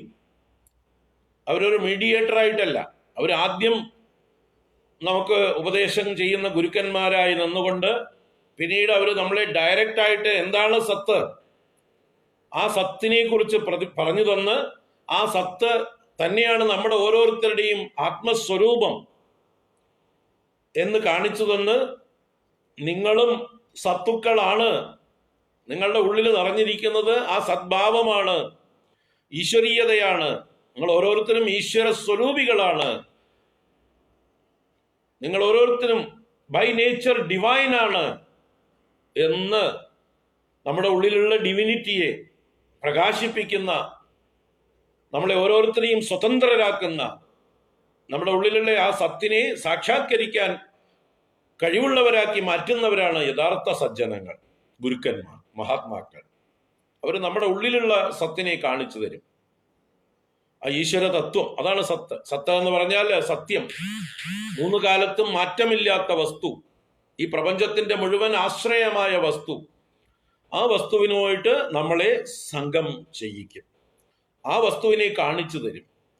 അപ്പൊ ഏറ്റവും നല്ല അമൂല്യമായിട്ടുള്ള ആ വസ്തു കിട്ടുന്നതോട് കൂടിയിട്ട് ഇതുവരെ നിസ്സാര വസ്തുക്കൾക്ക് വേണ്ടി കടിപിടി കൂടിയിരുന്ന നമ്മൾ ആ നിസ്സാര വസ്തുക്കളിലുള്ള ശ്രദ്ധ തന്നെ ഇല്ലാതെയാവും നമുക്ക്. അതാണ് ഇവിടെ നിസ്സംഗത്വം എന്ന് പറയുന്നത്. ഇത് ഒന്നും കിട്ടാത്തത് കൊണ്ടാണ് നമ്മൾ കിട്ടിയതിന്റെ പുറകെ പോകുന്നത്. വിലപിടിച്ചത് നമുക്ക് കിട്ടിക്കഴിഞ്ഞാൽ നമ്മൾ വിലയില്ലാത്തതിനെയൊക്കെ കൈവടിയാറില്ലേ? കൊച്ചു കുട്ടികൾക്ക് നമ്മൾ പുതിയൊരു കളിപ്പാട്ടം കൊണ്ട് കൊടുത്തു എന്ന് പറയാം.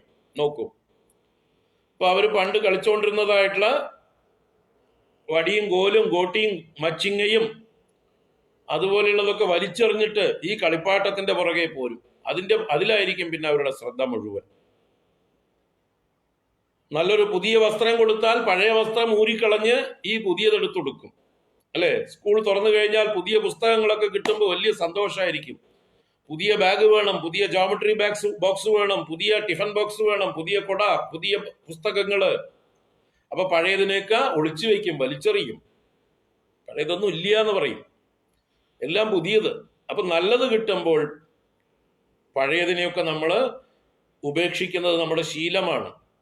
പഴയതൊക്കെ നമ്മുടെ മനസ്സൊന്ന് സ്ഥാനമില്ലാതെ പോകും. എന്നതുപോലെ ഈ സത്തായ വസ്തുവിനെ കാണിച്ചു തരുമ്പോൾ, ഇതാണ് നിങ്ങൾ ജീവിതത്തിൽ അറിയേണ്ടത്, ഇതാണ് നിങ്ങളുടെ സ്വരൂപം, ഇതിനെ പ്രാപിക്കണം, ഇതിനെ പ്രാപിച്ചാലാണ് നിങ്ങൾക്ക് ജീവിതം ധന്യമാവുക, ഇതാണ് നിങ്ങളെ പൂർണ്ണതയിലേക്ക് നയിക്കുക എന്ന് പറഞ്ഞ് ഈ തത്വത്തെ, ഈശ്വര തത്വത്തെ കുറിച്ച് നമ്മൾക്ക് പറഞ്ഞു തന്നു കഴിയുമ്പോൾ, അതിനോട് നമുക്ക് ആഭിമുഖ്യം ഉണ്ടായിക്കഴിഞ്ഞാൽ, അതിൽ രുചി വളർന്നു കഴിഞ്ഞാൽ, പിന്നെ ഇന്ന് വരെ നമ്മൾ അനുഭവിച്ചു കൊണ്ടിരുന്നതായിട്ടുള്ള നിസ്സാര വിഷയങ്ങളിലൊക്കെ നമുക്ക് സംഘം കുറഞ്ഞു പോകും. കാരണം നമ്മുടെ മനസ്സ് ടോട്ടലി ഈ വിഷയത്തിലേക്ക് ഡെഡിക്കേറ്റഡ് ആവുകയാണ്, ഇതിലോട് ആഭിമുഖ്യം വളരുകയാണ്. അപ്പൊ മറ്റതിൽ വൈമുഖ്യം ഉണ്ടാകുന്നു. ഇപ്പൊ നമ്മൾ എന്താ പറയാ, ഒരു ദിക്കിലേക്ക് പോകണമെങ്കിൽ വേറൊരു ദിക്കിനെ വിടണമല്ലോ. നമ്മുടെ മനസ്സിന്റെ സ്നേഹം ഒന്നിലേക്ക് ഇൻവെസ്റ്റ് ചെയ്യണമെങ്കിൽ വേറൊന്നിൽ നിന്ന് പിൻവലിക്കണമല്ലോ. അപ്പൊ ഇതുവരെ നമ്മൾ ഏത് വിഷയങ്ങൾക്ക് സ്നേഹം കൊടുത്തിരുന്നുവോ അതിൽ നിന്ന് പിൻവലിച്ച് വർത്തിയായിട്ടുള്ള കാര്യങ്ങളിലേക്ക് നമ്മൾ സ്നേഹം കൊടുക്കുന്നു. അപ്പോൾ അതാണ് വിഷയങ്ങളിൽ നിസ്സംഗത്വം ഉണ്ടാകുന്നു. ഇതുവരെ അനുഭവിച്ച ഭോഗങ്ങളിൽ നമുക്ക് സംഘം കുറഞ്ഞു വരുന്നു. അതാണ് നിസ്സംഗത്വം, സംഘം ഇല്ലായ്മ. ആ വിഷയങ്ങളിലൊന്നും നമുക്ക് കെയർ ഇല്ലാതെയാവും. നമ്മൾ അതിലൊന്നും പണ്ടുണ്ടായിരുന്ന ഒരു ഇന്റൻസ് ആയിട്ടുള്ള താല്പര്യം ഇപ്പൊ ഇല്ല. വേണമെങ്കിൽ വേണം, വേണ്ടെങ്കിൽ വേണ്ട, വരുന്നത് വരട്ടെ, വന്നില്ലെങ്കിൽ കുഴപ്പമില്ല, ആവശ്യത്തിന് വേണ്ടത് മതി എന്നൊക്കെയുള്ള ഈ ലോക വിഷയങ്ങളോടുള്ള നമ്മുടെ സമീപനം തന്നെ മാറും. പലതും അനാവശ്യമായിട്ട് നമുക്ക് തോന്നും. എന്തിനാ ഞാൻ ഈ ആവശ്യമില്ലാതെ ഈ ഭാരം ചുമക്കുന്നത്, ഇതെന്തിനാണ് എനിക്ക്, ആവശ്യമില്ലല്ലോ വാസ്തവത്തില് എന്ന് പറഞ്ഞ് പലതിനും നമ്മൾ ഉപേക്ഷിക്കും. അതാണ് നിസ്സംഗത്വം. ഇപ്പൊ സത്സംഗം, സജ്ജനങ്ങളുമായിട്ടുള്ള സംഘം നമ്മൾക്ക് നിസ്സംഗത്വത്തെ നേടിത്തരുന്നു. ആ സജ്ജനങ്ങൾ സജ്ജനങ്ങളാണ് നമ്മുടെ ഉള്ളില് ഈ വിവേകം തരിക, ഈ നിത്യാനിത്യ വസ്തു വിവേകം, അല്ലെങ്കിൽ സത്ത് അസത്ത് എന്നുള്ളതായിട്ടുള്ള വിവേകം. അത് ആ വിവേകത്തെ നമ്മുടെ ഉള്ളിൽ ഉണർത്തി തന്ന് അസത്തുക്കളായിട്ടുള്ള വസ്തുക്കളോടുള്ള ഭ്രമത്തെ വെടിഞ്ഞ് സത്തിനോടുള്ളതായിട്ടുള്ള നമ്മുടെ ശ്രദ്ധയെ, താല്പര്യത്തെ വർദ്ധിപ്പിക്കുവാൻ സജ്ജനം നമ്മളെ പ്രേരിപ്പിക്കും. ദുർജന സംഘം തീർച്ചയായിട്ടും നമ്മളെ അവർക്കിഷ്ടമുള്ള വിഷയങ്ങളിലേക്കാണ് വലിച്ചഴിക്കുക. അതുകൊണ്ട് ആ ദുഷ്ട സംസർഗം നമ്മൾ പരമാവധി ഒഴിവാക്കണം. ഇന്ന് വരെ നമുക്ക് സത്സംഗം കിട്ടിയിരുന്നില്ല, അതുകൊണ്ട് നമ്മൾ ദുഷ്ടജനങ്ങളുമായിട്ട് സംഘം ചെയ്തു. അവരുടെയൊക്കെ സ്വഭാവം നമ്മൾക്കും ബാധിച്ചു, അല്ലേ?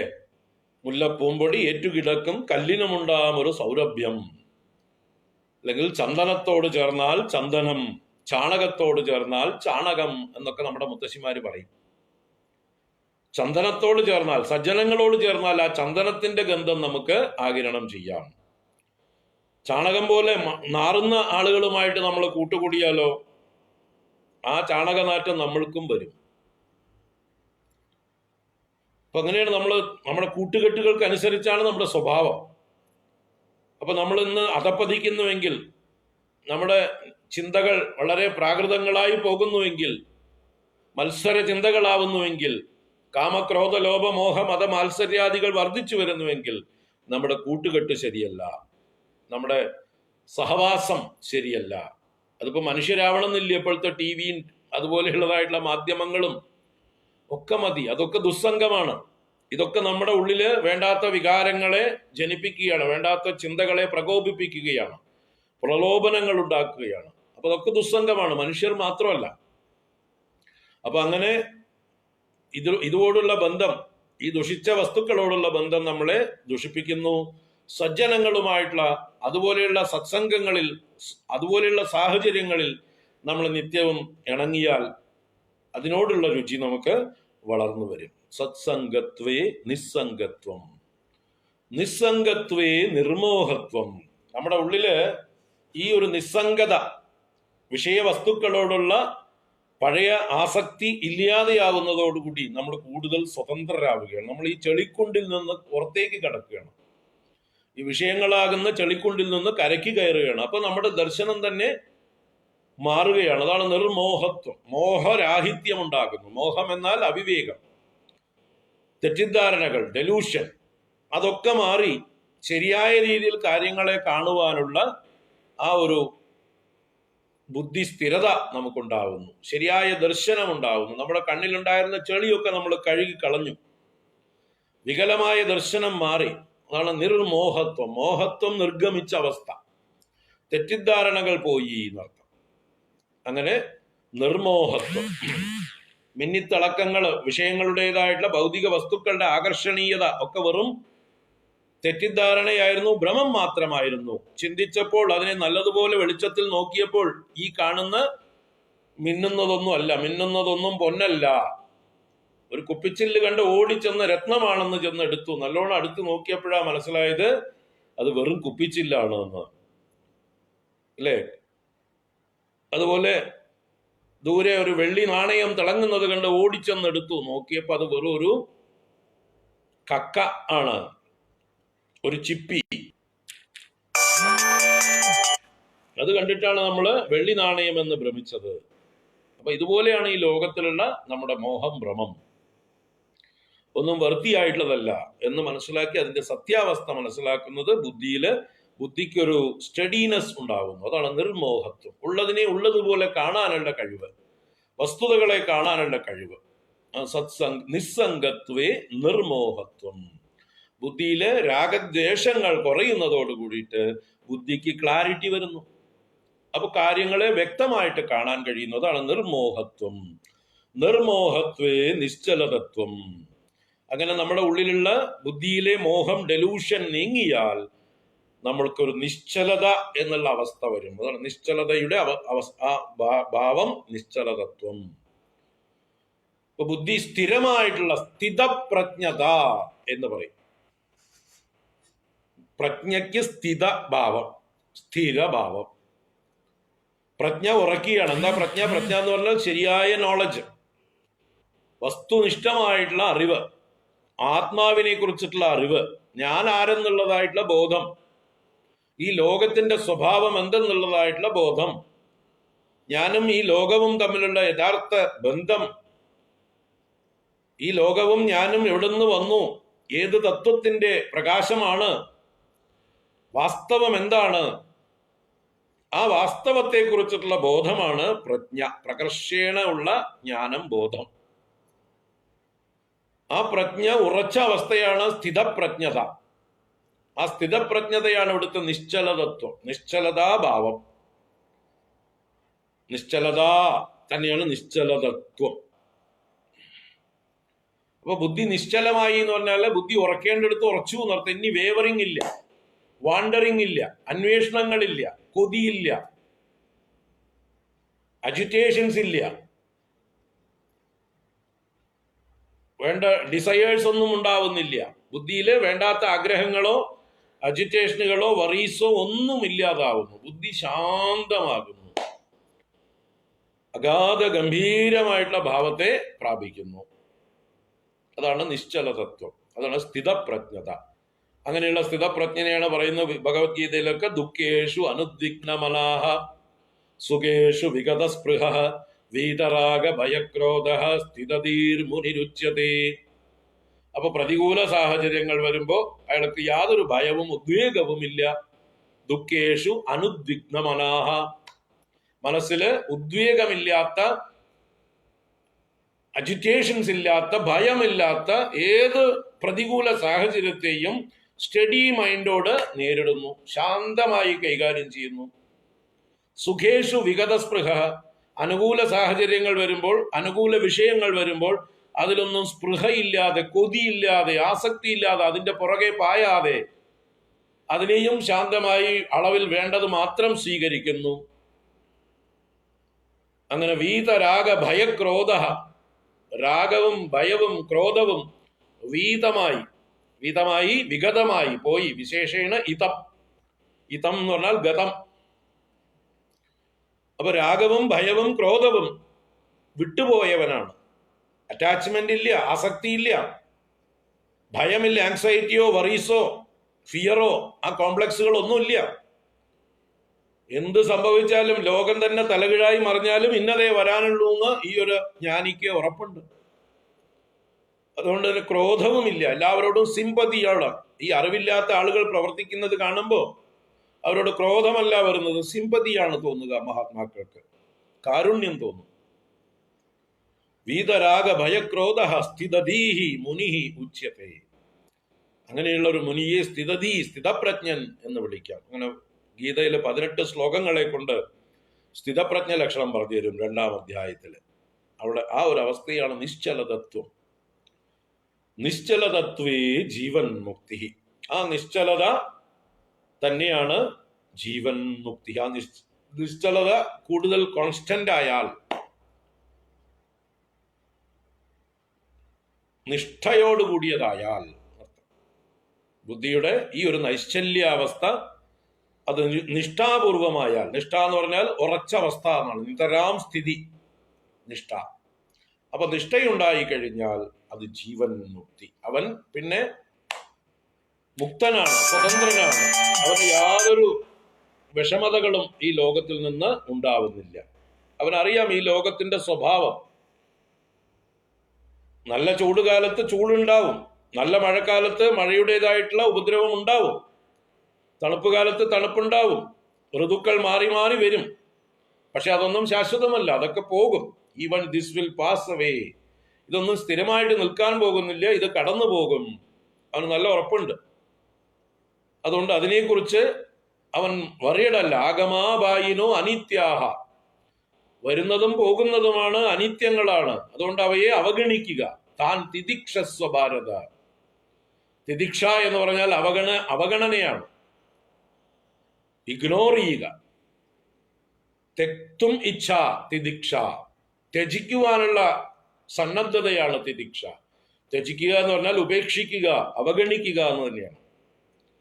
അപ്പൊ കഷ്ടപ്പാടുകളില്ല അവിടെ, അവഗണിക്കുക മാത്രമേ ചെയ്യുന്നുള്ളൂ. ഏത് പ്രതികൂല സാഹചര്യങ്ങളെയും ഉദാസീനനായി, അതിനതീതനായിരുന്നു കൊണ്ട് ദർശിക്കുക. ഒരു പാസിംഗ് ഷോ, എല്ലാം കടന്നു പോകും. ഇപ്പൊ ഇതാണ് രംഗം, നാളെ വേറൊരു രംഗമായിരിക്കും, ഇതാണ് ലോക സ്വഭാവം എന്ന് കാണുന്നവനാണ് ജീവൻ മുക്തൻ. അപ്പോ പടിപടിയായിട്ട്, അപ്പൊ ആദ്യത്തെ പടി ഏതാണ്? അതാണ് പ്രധാനം. ഈ പടിയിലേക്ക് നിങ്ങൾ കാല് വെച്ചാൽ ഇതൊരു എസ്കലേറ്ററാണ്, നിങ്ങളെ മുകളിലേക്ക് എത്തിക്കുമത്. പിന്നെ നിങ്ങൾ കാര്യമായിട്ടൊന്നും പണിയെടുക്കേണ്ട ആവശ്യമില്ല. പിന്നെ നിങ്ങൾ പണിയെടുക്കുന്നൊന്നും കഷ്ടപ്പാടായിരിക്കില്ല, അറിയില്ല. അപ്പൊ സത്സംഗം എന്ന് പറയുന്നത് ഒരു എസ്കലേറ്ററിൽ നിങ്ങൾക്ക് കാല് വെക്കുന്നത് പോലെയാണ്, കയറുന്നത് പോലെയാണ്. അത് ഓട്ടോമാറ്റിക്കായിട്ട് നിങ്ങളെ ലിഫ്റ്റ് ചെയ്യും, മുകളിലേക്ക് എത്തിക്കും. ബാക്കി ഒന്നും ചെയ്യേണ്ടതില്ല. അപ്പൊ ശ്രവണം, സത്സംഗങ്ങളിൽ പങ്കെടുത്ത് ആചാര്യന്മാരിൽ നിന്ന് ശാസ്ത്രങ്ങളെ വിധിയാമണ്ണം ശ്രദ്ധാപൂർവം ശ്രവണം ചെയ്യുക, അത് നിങ്ങളെ ജീവൻ മുക്തി പദത്തിലേക്ക് ഉയർത്തും. ആ പടികളെയാണ് ഇവിടെ എണ്ണി പറഞ്ഞത്. സത്സംഗത്വേ നിസ്സംഗത്വം, നിസ്സംഗത്വേ നിർമോഹത്വം, നിർമോഹത്വേ നിശ്ചലതത്വം, നിശ്ചലതത്വേ ജീവൻ മുക്തി. ഭജ ഗോവിന്ദം ഭജ ഗോവിന്ദം, ഗോവിന്ദം ഭജ മൂഢമതേ. സംപ്രാപ്തേ സന്നിഹിതേ കാലേ നഹി നഹി രക്ഷതി ഡുകൃഞ്ഞകരണേ. ഭജ ഗോവിന്ദം ഭജ ഗോവിന്ദം, ഗോവിന്ദം ഭജ മൂഢമതേ. ഹരി ഓം. അപ്പോ എല്ലാവർക്കും വീണ്ടും ഒരു ശുഭദിനാശംസ. 1:15 വരെ ഗ്രഹണം ഉണ്ട്. അത് കഴിഞ്ഞ് ഓരോരുത്തരും അവരവരാലാവുന്ന പോലെയുള്ള ശൗചാദികൾ ചെയ്ത് ഭക്ഷണമൊക്കെ പാചകം ചെയ്ത് എടുത്തു വെച്ചിട്ടുണ്ടെങ്കിൽ അതിനെ വേണ്ട രീതിയിൽ കൈകാര്യം ചെയ്യുക. എല്ലാവരും സ്വസ്ഥരായിരിക്കുക. എല്ലാവർക്കും നന്മ വരട്ടെ. നാളെ രാവിലെ 8:30 മണിക്ക് പുതിയൊരു സ്തോത്രം തുടങ്ങുന്നതായിരിക്കും. 10:30 മണിക്ക് ഭജഗോവിന്ദം തുടരുന്നതായിരിക്കും. ഹരി ഓം നാരായണ. എല്ലാവർക്കും ഇന്ന് യോഗദിനാശംസകൾ, അത് പറയാൻ മറന്നു. ഇന്ന് ഇന്റർനാഷണൽ യോഗ ഡേ. എല്ലാവരുടെയും സെലിബ്രേഷൻസ് നടക്കുന്നുണ്ട്. എല്ലാവർക്കും ആ ഒരു ദിനത്തിന്റെ പ്രത്യേകമായിട്ടുള്ള ആശംസകൾ, അഭിനന്ദനങ്ങൾ. അതിനോട് ഇൻവോൾവ് ചെയ്തിട്ടുള്ള ആളുകളൊക്കെ അതിൽ പ്രവർത്തിക്കുക. പുതിയ ആളുകൾക്കും അതിലേക്ക് പ്രവേശിക്കാം. എല്ലാവർക്കും ശരീര മനോബുദ്ധികൾക്കും ആത്മാവിനും വേണ്ടതായിട്ടുള്ള ആ ഒരു ആരോഗ്യം നൽകുന്ന ഒരു പദ്ധതിയാണ് യോഗാനുഷ്ഠാനങ്ങൾ. വെറും ആസനം അഭ്യസിക്കൽ മാത്രമല്ല, അത് യോഗം എന്നുള്ളത് ഒരു സമ്പൂർണമായിട്ടുള്ളൊരു ശാസ്ത്രമാണ്, അഷ്ടാംഗ യോഗമാണത്. അതിൽ ആദ്യത്തെ അംഗങ്ങളൊക്കെ വേണ്ട രീതിയിൽ അനുഷ്ഠിച്ച് കഴിയുമ്പോഴാണ് ആസനം എന്നുള്ളതിലേക്ക് വരിക. യമം നിയമം ആസനം. അപ്പൊ യമനിയമങ്ങൾ പാലിച്ച് ആസനം അഭ്യസിച്ച് പ്രാണായാമം, പ്രത്യാഹാരം, ധാരണ, ധ്യാന, സമാധികളിലൂടെ ഉയർന്ന് ആത്മതത്വവുമായിട്ടുള്ള ചർച്ചയ്ക്ക് പേരാണ് യോഗം. യുജിര് മേളനേ. അവനവന്റെ ആത്മതത്വവുമായിട്ടുള്ള മേളനമാണ് യോഗം. ഈശ്വരനുമായിട്ടുള്ള മേളനമാണ് യോഗം. ആ ഒരു സമാധി അവസ്ഥയിലേക്ക്, ഈശ്വരനുമായിട്ടുള്ള ചർച്ചയിലേക്ക് എല്ലാവരും എത്തട്ടെ. അതിനായിക്കൊണ്ട് ആശംസിക്കുന്നു. ഹരി ഓം നാരായണ.